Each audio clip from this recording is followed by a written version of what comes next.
Welcome back to our Wednesday Energy Talk here on Skype Live. Very easy to join. We are a small community here that has the goal of conscious living, and we openly talk about spiritual and energetic phenomena that we as, well, self-proclaimed energetically sensitive people experience. So my name is Jona Bryndis, and as a professional energy healer and trainer of other energy healers, this is my daily bread to talk about these energetic and spiritual concepts.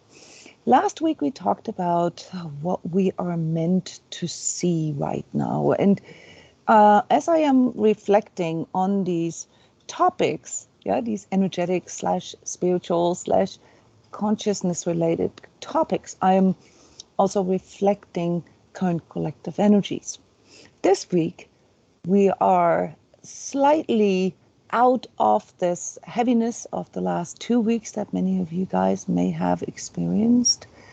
And we're moving into a bit more brainy part of the month now, only though to return to this heaviness again. I mentioned this in the forecast for May, that there's a sort of a back and forth, a push and pull this month. And I hate to tell you, but it's going to continue until the end of October. So there's not really going to be relief from whatever it is that you are struggling with understanding or seeing right now, which is why I want to give you a little bit of a heads up here with tools that might assist you to look at things differently.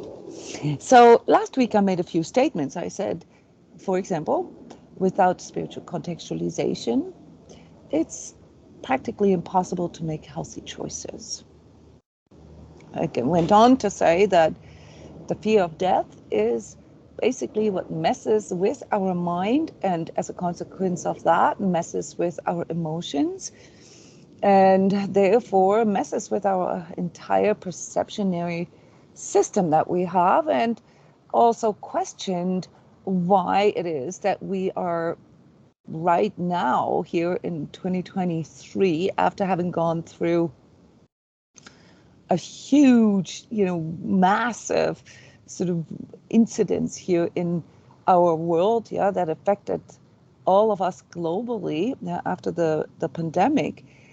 Why or how it comes that we are still continually being bombarded with this message that there is something that is threatening our physical existence, our life. And I suggested, and this is what I want to investigate with you here today and talk about, I suggested that some of that can be mitigated, can be counteracted by contemplating, and going into the deeper levels of understanding what your being is about, what the nature of your being is. And we had a few examples, like I asked you, what do you want people to write on your tombstone after you're gone? And I said that there are two main questions that we should focus on in life, namely, what do I want to create for myself, out of myself, and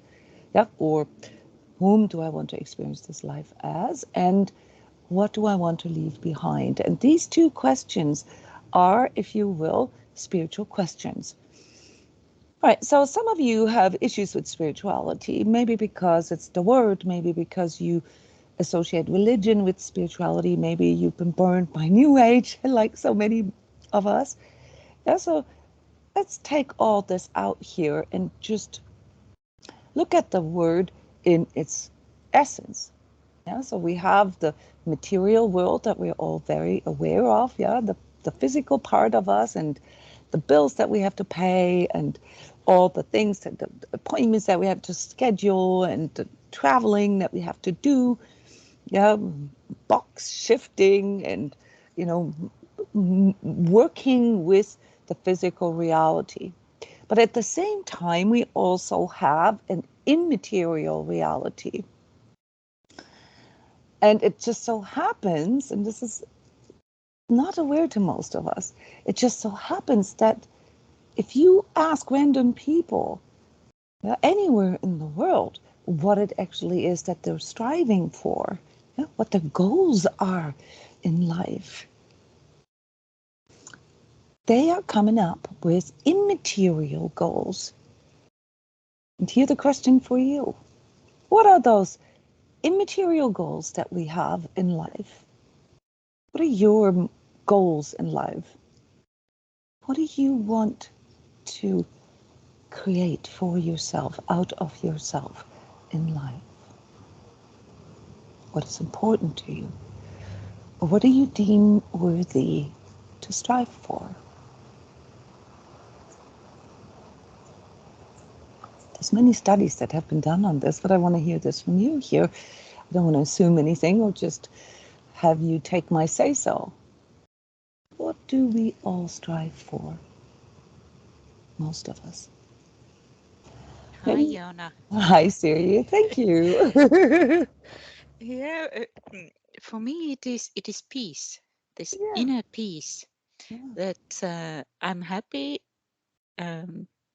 with myself in the current moment. It's a beautiful goal. Yes. I mean, Yeah. it's staying in this.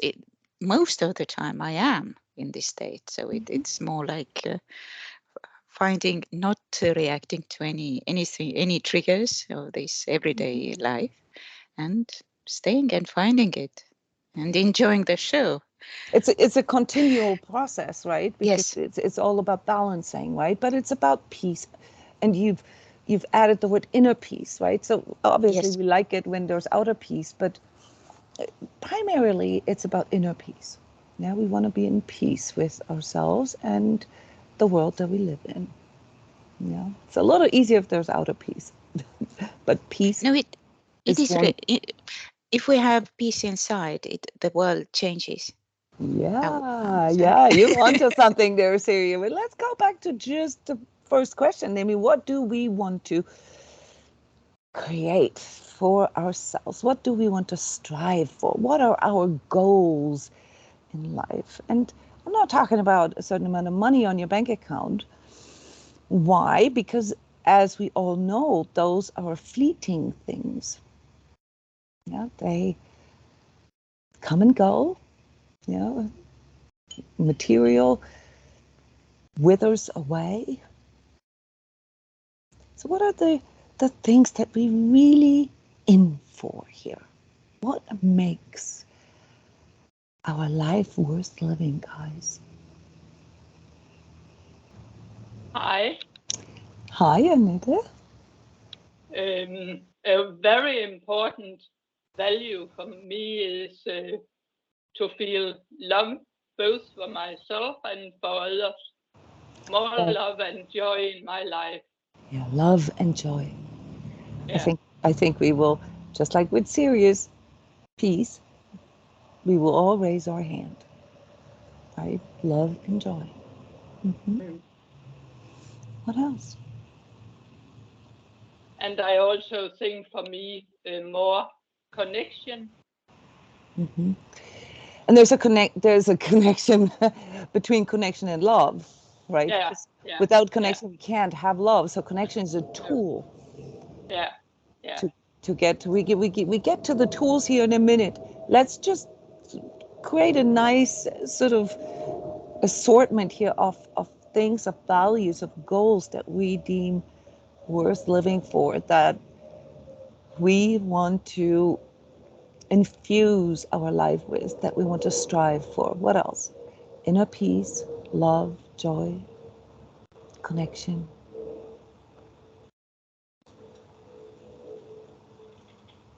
Inner freedom for me. Inner freedom.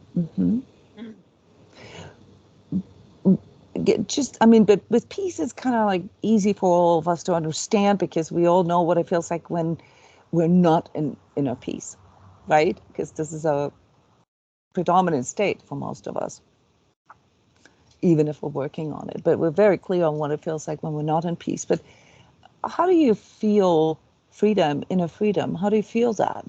Or how does it feel like when you don't have it? For me, it's something about I don't feel freedom when I can feel my restrictions. Okay. Or any restrictions for that matter, right? Any kind of restriction. Yeah. Of course, there will be some restrictions, but when I can feel I don't live up to my full potential. Okay, so it has to do with what you're expecting from yourself or what you can envision about yourself. Yeah. Yes. So you know, like a almost like a promise to yourself. Yeah. So freedom is a little trickier than peace because freedom is more of a continuum. Peace is a matter of balance, and you know, it's also a continuum, but it is easier for us to spot. Let me stick with freedom here because this is also one of the theses that I put up here last week. Yeah, freedom being one of the most important tools to get to these other higher goals that we have. So what is it that can make us feel unfree from within? Like you said, there'll always be restrictions on the outside. You know, we can't control everything on the outside. We can't make other people, for example, love us. Yeah, things like that. That's obvious. But what about the inner freedom? Where does that originate and how can we work toward it? How do we know that we're not free? That's usually how you start to get closer to answers. Yeah. So when you say, okay, this is something that I'm striving for, then the next thought is, okay, most of the time or sometimes I do not feel that. Okay, so establish what does it feel like when you're not free, when you don't have freedom. Okay. You're not being true to yourself. All right, so there can be an issue with denial. Is that what you mean, Jacqueline? Yes. So like when we lie to ourselves for whatever the reason, right? There can be you know, there can be valid reasons for that, but when there is, and this links back to what Syria said, you know, when there is some kind of inner conflict about things, which is the absence of peace, right? When we're in peace, we don't really have to lie to ourselves, do we? So when we don't feel a kind of acceptance or peace within, it's very difficult to discern, yeah, what is true and what is free. Because now we're working with a projected reality, right? We're working with a reality that may not exist or may only exist for me. So now we have the second tool, truth. Yeah, so not feeling free within comes from not allowing ourselves the freedom to think outside of what we're thinking. And this includes the narratives, this includes the lies, this includes the projections. And that's where the bombardment or the messaging from the outside comes in. Yeah, just think of a child again, think of these developmental stages that I mentioned last time. If a child is told that they are not able to do something over and over and over again, no, you will never be able to ride this bike. Don't even try. You'll never be able to ride this bike. You're going to get hurt. You're going to get hurt. You're going to burst your head open. You're going to die. You will never be able to ride the bike. How likely is that child going to be able to learn how to ride a bike? Not very likely. Why? Because it's not free. It's not free to imagine itself riding the bike. It's not free of, this outer framework, that is telling him that it's not going to do it anyway, no matter how hard it tries.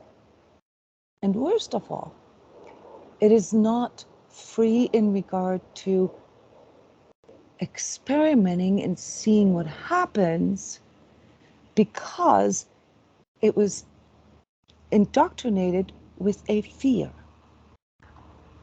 Yeah, so if you tell a child that they're going to fall off a bike and get severely hurt, that child is no longer free. And it will impact the child's abilities, the skill sets that it can develop. And when we think of this as a grown-up problem, when we are told all day long, okay, that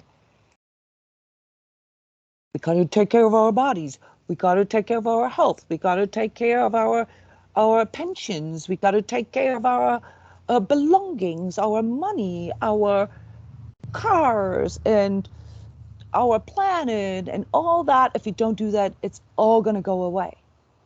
How free do you guys think we truly are?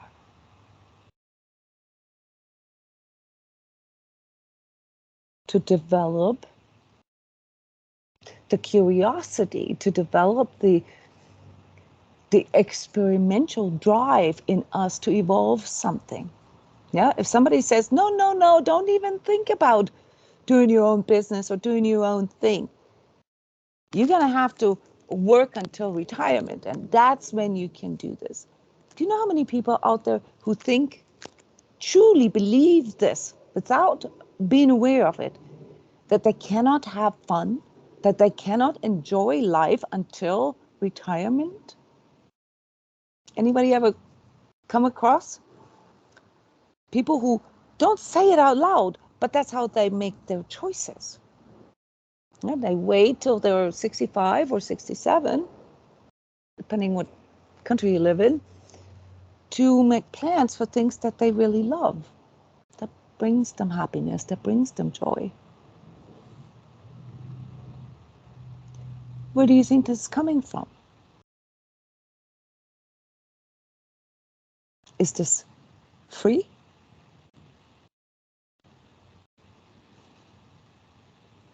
It's not free. But Jona, I'm thinking about if you don't know that you are not free, do you feel you are not free That's if you don't perfect. know any? Yes, perfect consideration, perfect contemplation, Annette. Thank you. Exactly the kind of question that we need to ask ourselves. Yeah, because when I feel not free, it's because I know that I want something and it's my belief system or something that hinders me to grow. Then I don't feel freedom. Then you can feel it that you're not free. You mean? Yeah, exactly. Yes. So you just nailed it. You just nailed it. The tool number one to even establish whether you were free or whether you were living in truth is to question something, even if it's just hypothetically. Yeah. Is the way I'm thinking based on freedom, or is it based on some kind of restriction that I have adopted, that I just have taken on as a value without thinking about it? So in other words, the tool number one to more freedom in life is to become more conscious, and especially more conscious of the unconscious. What we are meant to see right now is the very stuff that we were not able to see. Not because we were blind, but because we never questioned if what we're seeing is actually based on, our ability to freely think or freely experience something. With that said, not everything is bad. Yeah, so this has nothing to do with good or bad. This has something to do with how much am I restricted in my thinking and in my framework. And then the next level to this is, so, well, what is the framework here? Why am I not allowing myself to have joy, to have a wonderful life and do the things outside of my work before I get retired? Is that a framework that makes sense?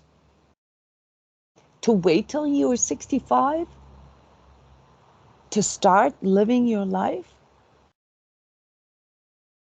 So you're gonna have to learn here that when it comes to using new frameworks, we are in the spiritual realm, because that question, whether this is even the way it is, the question, what am I not seeing?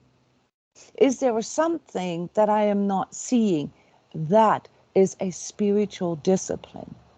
And this is where mindfulness, where, the spiritual contemplation and consciousness work comes in.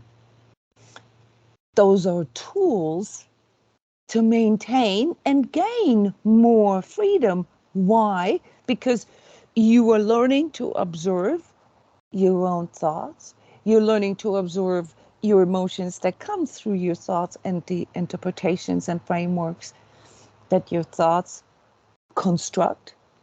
And you get to observe your whole entire sensing, your sensory system, which is your body, in the process. So one of the fundamental disciplines in all spiritual, esoteric, religious, kind of or schools is to first learn how to quieten your mind and to go into self-observation. And as you begin to observe yourself, that's then when these questions come up. Yeah? So without that first tool, self-reflecting and self-observation, which fundamentally is a spiritual discipline, all right, it's very difficult for us to even see or understand if we are free. This is the power of our consciousness. It can give us that freedom, and it's an internal thing. It's not something that anybody else can give us permission to. Yeah, you also don't have to wait till you retire until you use the power of your consciousness. The power of your consciousness is always there. Yeah, and ultimately, when you train that, which is obvious, this is a process, an evolutionary process, you arrive at a more free way of thinking about things that allow you to, for example, see and feel and understand why some things that are being offered to you or that you are being told are not good for you.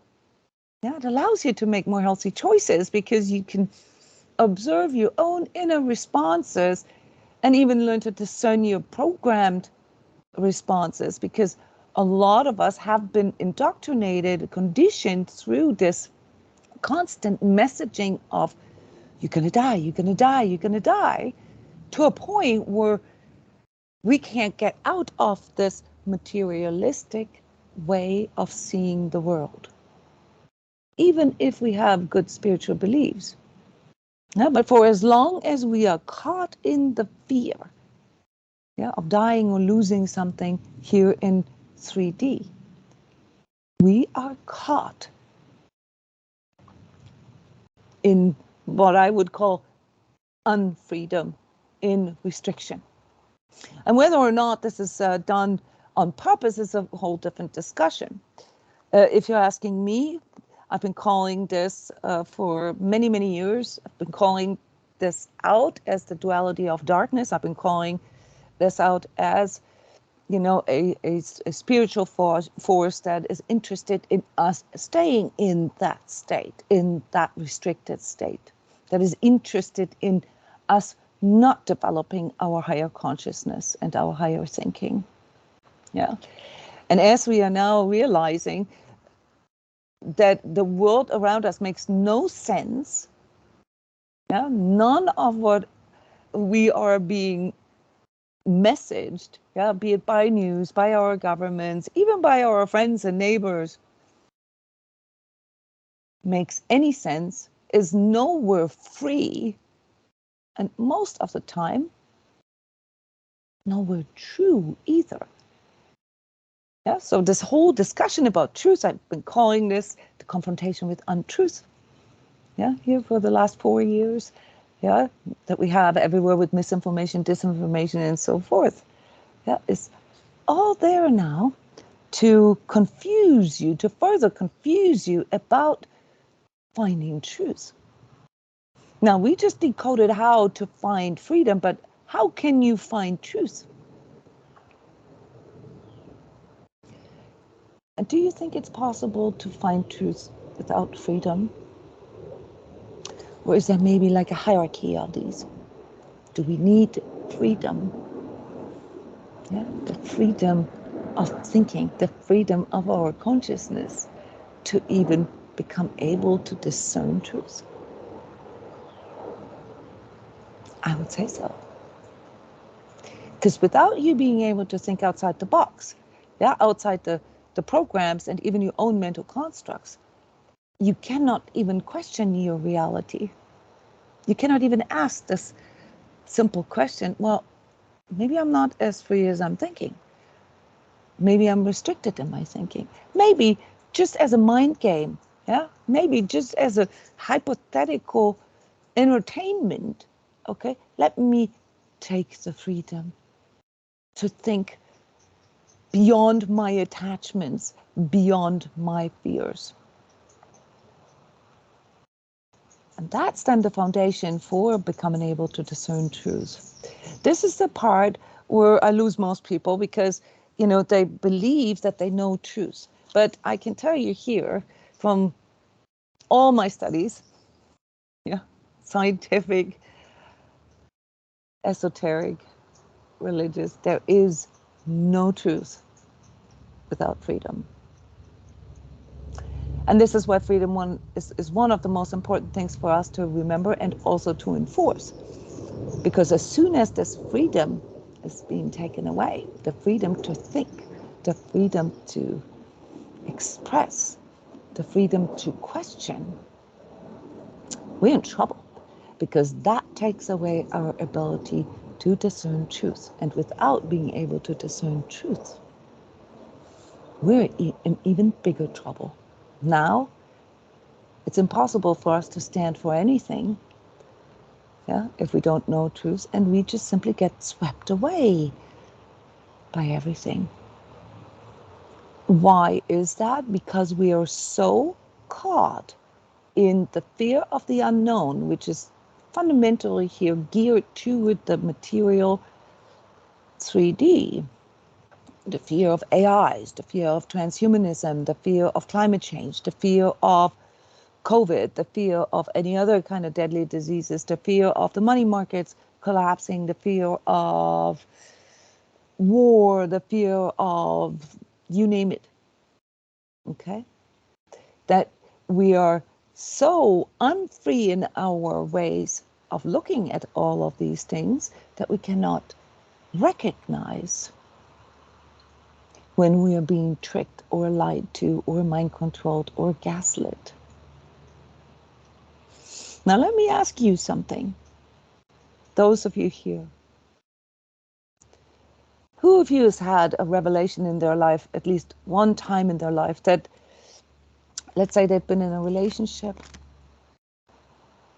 where they've been gaslit, where they've been somehow manipulated to believe in certain values or certain outcomes. Perhaps also in the fact that it's all, your fault, that you're the one that is not good enough. Anybody ever had this experience? I know many of you who are watching this video have, and I want you to comment here in the comment section, because this feeling, anyone who's ever discovered that they've been lied to or that they've been gaslit, okay, this feeling, this utter powerless feeling when you find out that you were shamelessly lied to, strategically steered into believing that it's all your fault, and constantly questioning yourself that this was a mind trick, that this was a way to manipulate you into, well, giving the other what they wanted. Yes. Yes, Jackie, and you're not alone with this. We actually all have.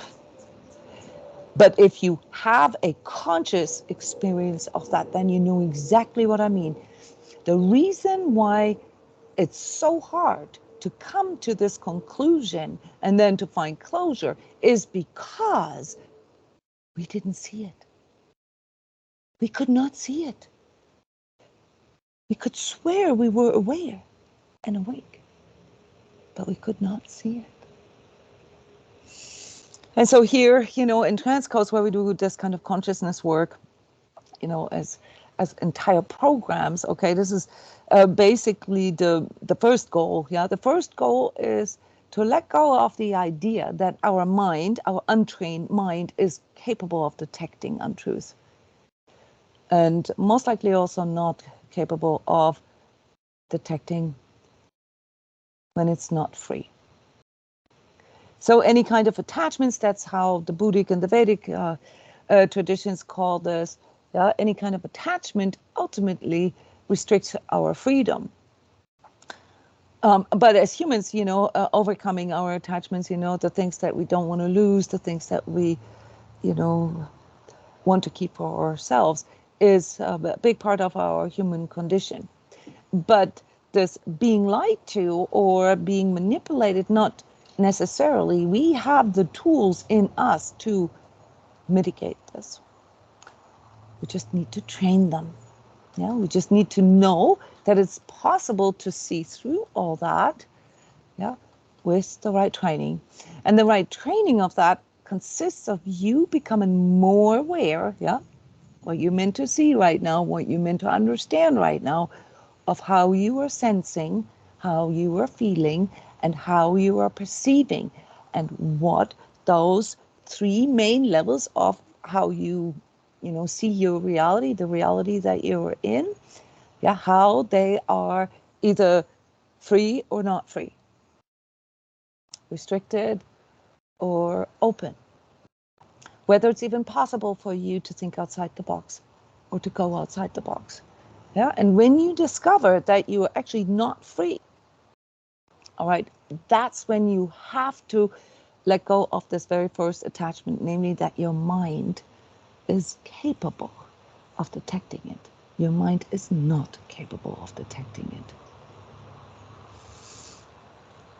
The trained mind, which is what we then call the higher mind or consciousness, is, however, the tools to get your ego, body, mind, yeah, that is intrinsically linked into your nervous system, into your hormonal and transmitter system, into your body, yeah, your five senses and your emotional output, yeah, cannot do that.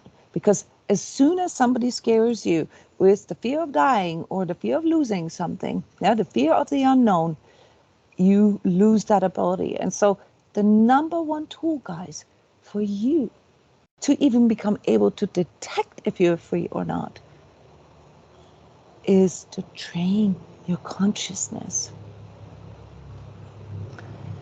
And once you are able to allow yourself the freedom to explore whether something is true or not. Yeah, even your own held beliefs. Yeah, there's many, many ways to do this. This is what transCODES is all about. Then you can actually begin to find peace. You may not yet find love, but you will find peace.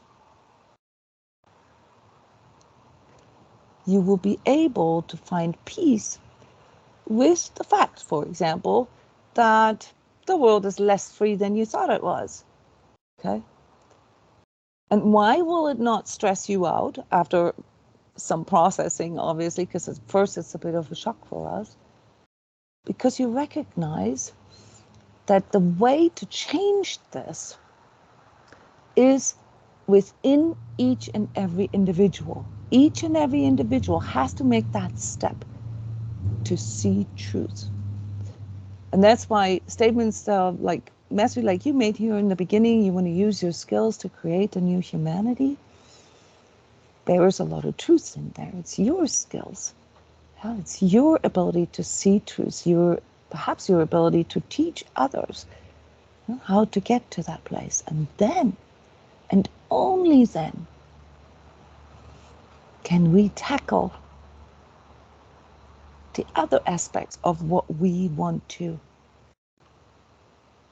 strive for. Love and connection. Guys, without freedom, there cannot be truth. Without truth, there cannot be love. What we call love or relationships is mostly a push-pull of, power games, emotional manipulation, trying to make somebody love you, trying to keep them, manipulating back and forth, all kinds of things. This is something that needs to become aware to us. But this isn't love. Love is based on truth. Love is based on freedom. As a matter of fact, love is a choice. And so at the end of all of this contemplation, and putting in mind or keeping in mind the bigger questions that framed our discussion here, namely, what is it that I want to create for myself, through myself, and what is it that I want to create for the world? Keeping that in mind, I can tell you, as someone who has not only studied this, but also systematically trains others on this path to higher consciousness, is that it is the choices that you make in your life that are based on your free will, your ability to discern truth, and the love that you have for doing that you will be able to take with you. Those are spiritual values. Those are the ones that count. Your house, your car, your money, your fame, your all these things are going to be gone when you die. But everything that you do, that you decide, that you go for, that you strive for consciously out of the love for doing that, because you know it's true to you, that is what builds your treasure beyond this lifetime, beyond of what the ego can see. The ego can only see this lifetime, guys. And any one of you who believes that there is a soul with a body and not a body with a soul, if you believe that you are a soul with a body, which means you are a spirit being in a physical incarnation, whether you believe in reincarnation or not.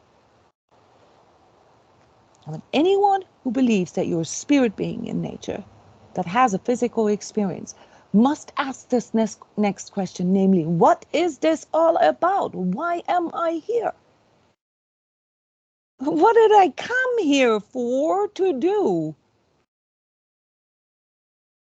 And the answer is to do just that. to find the power of free will. Yeah. It's a big shock to many of us that we actually have the choice, that they're always the third option, that things are not black and white, yeah, not either just material or just sort of woo-woo spiritual. No, you can be both. Mm-hmm. That you discover the power of discerning truth. Oh, this doesn't feel true to me. Let me systematically question this. Let me face this. Let me work with this. Oh, there's something that doesn't feel right in me. Oh, let me face this instead of checking out or not wanting to hear anything about it. And then thirdly, when you're standing right there with your power of choice and your ability to discern truth, you begin to realize something. That the only thing worth living for in this 3D life, obviously while dealing with 3D, yeah, is choosing to do things out of love. All your choices that you chose out of love. Yeah? And I can say, yes, do everything that you love, do only things that you love, and love everything that you do. But you guys know that this isn't always possible. But there will be big things in your life that you have to choose based on love. Or if you can't, then you choosing the fear. So if you're asking someone like me, what is the purpose of life? What is all this about? What can we take with us? What is the reason for us to incarnate here on this planet? It's really simple. To understand the nature of love, and with it you will understand the triune nature of it, because it requires freedom and truth. Yeah, so freedom, truth, and love, they have to go together. And then to overcome your fear of death, your fear of the unknown, in order to align everything to love from within yourself. And here, as you know, most of us make a huge big mistake. We go outside and we try to find love on the outside. And that is the wrong exit, guys. And that's also part of the messaging and the mind control. So keep that in mind. I know this is a lot. When you talk about these deep subjects and how to gain higher levels of consciousness, it's not possible to talk through all of this in 45 minutes. But I'm trying to give you the cornerstones here, the pillars, so that you know what to focus on. Okay? So if you look at this, the quote here of mine, if we knew better, we'd do better. But in order to know better, we need to understand better. And to understand better, we need to connect within and allow divine consciousness to dissolve all the limitations and the unfreedom of our ego, the fear of death, the fear of the unknown, so that we can begin to understand what the ego cannot know. The ego cannot know truth, guys. And that's not because you're not smart enough or anything like that. It's because the ego's survival depends on the material. Yeah? So this is enough for today. Do you have any concluding thoughts or comments?